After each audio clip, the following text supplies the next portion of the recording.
வணக்கம்.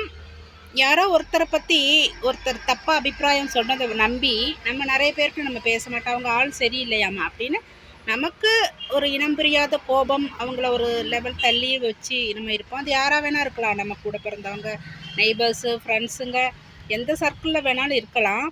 ஆனால் அது நம்ம அப்படி செய்கிறது முறை கிடையாது. ஏன்னா அப்படி செய்யும்போது நம்ம நல்ல நல்ல உறவுகள், நல்ல நல்ல மனசு உள்ளவங்கள நம்ம இழக்கிறதுக்குள்ள வாய்ப்பு இருக்குது. உலகம் கடல் மாதிரி அப்படின்னு சொன்ன மாதிரி உலகம் ரொம்ப சின்ன வட்டம்.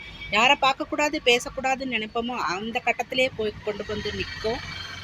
நம்ம யாருக்கு உதவி பண்ண போகிறோம், எந்த சமயத்தில் நமக்கு யார் உதவ போகிறாங்க அப்படின்னு எதுவுமே நிச்சயமில்லாத உலகம் அது. பொருள் மேலே உள்ள பற்றை நம்ம மனுஷர் மேலேயும் வைக்கலாம். பொருள் சம்பாதிப்பது ரொம்ப ஈஸி, ஆனால் மனிதர்களை சம்பாதிப்பது ரொம்ப கஷ்டம்.